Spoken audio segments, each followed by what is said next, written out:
L'attentat de Strasbourg ressemble à un scénario. Quiconque a suivi les attentats terroristes de ces dernières années n'a certainement pas été surpris que l'auteur présumé de l'attentat du marché de Noël de Strasbourg ait été abattu.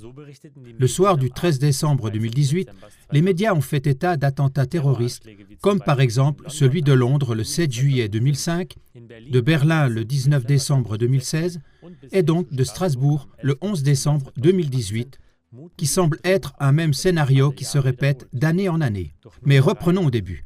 Le 11 décembre, une personne isolée a tiré sur des passants près du marché de Noël de Strasbourg et les a poignardés. 4 personnes ont été tuées, une autre est en état de mort cérébrale et 11 ont été blessés. L'auteur aurait été blessé par des soldats en patrouille et se serait échappé dans un taxi volé. Le 13 décembre, il a finalement été abattu par les forces de sécurité après un échange de coups de feu. Dans ce qui suit, il convient de relever quelques incohérences évidentes, signes d'un scénario qui se répète. Premièrement, il a été étonnamment facile de déterminer l'identité de l'auteur du crime.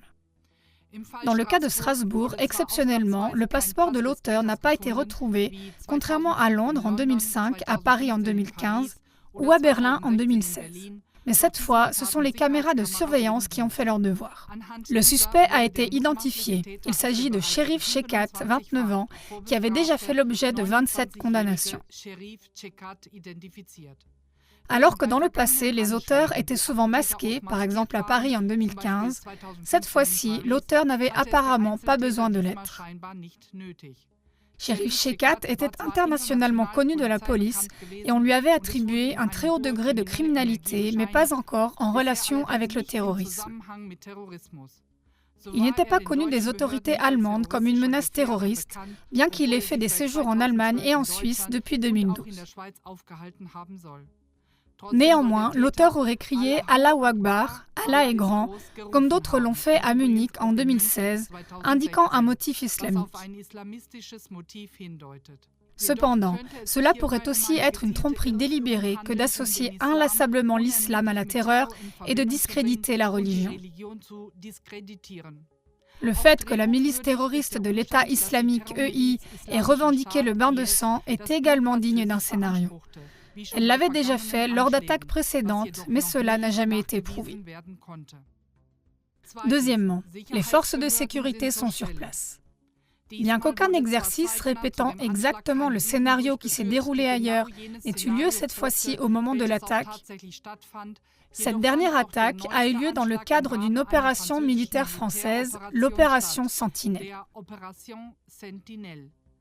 10 000 soldats et 4 700 policiers sont déployés sur 722 lieux pour protéger des attaques terroristes les sites sensibles comme les marchés de Noël. Il convient également de mentionner que la police française s'était rendue chez le tueur Shekat la veille du crime pour l'arrêter dans le cadre d'une tentative de meurtre lors d'un vol qualifié. Ils n'ont pas trouvé Shekat, mais selon le bureau du procureur, les enquêteurs ont trouvé une grenade, des munitions et 4 couteaux. Comme nous l'avons mentionné au début, le fait que les principaux témoins, les auteurs eux-mêmes, ne puissent jamais être interrogés personnellement, fait partie du scénario classique. Les suspects sont soit morts en kamikaze, soit abattus par la police. Troisièmement, les attaques terroristes sont instrumentalisées par les gouvernements. Après chacune des attaques terroristes passées, les droits des citoyens ont été davantage restreints et la suprématie des gouvernements n'a cessé de croître. Vous trouverez des exemples dans les émissions citées à la fin. Après l'attentat de Strasbourg, le niveau d'alerte terroriste maximum a été imposé dans tout le pays. Même Spiegel Online a constaté que l'attaque n'était pas gênante pour le président français Emmanuel Macron. On a porté moins d'attention à la révolte incessante des Gilets jaunes, ces centaines de milliers de personnes qui sont descendues dans la rue pour manifester contre les inégalités sociales, et l'attentat a redonné au président très controversé son rôle classique de garant de la sécurité de tous les Français. De nombreux utilisateurs des réseaux sociaux pensent même que l'attaque aurait pu être une action sous faux pavillon menée par le gouvernement. La raison en serait les protestations de plus en plus nombreuses des Gilets jaunes qui pourraient signifier la fin de la présidence d'Emmanuel Macron. À ce stade, on ne peut pas affirmer avec une certitude absolue qu'il s'agissait vraiment d'une action sous faux pavillon.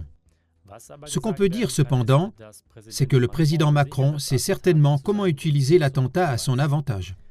Ces schémas qui ressemblent à des scénarios qui se répètent dans les attentats terroristes ont conduit divers commentateurs à la conclusion qu'il ne s'agit pas d'attentats terroristes isolés ou d'attaques commises par des kamikazes, mais d'une gestion du terrorisme planifiée de manière stratégique avec des attaques mises en scène. Vous trouverez de plus amples informations dans les émissions affichées.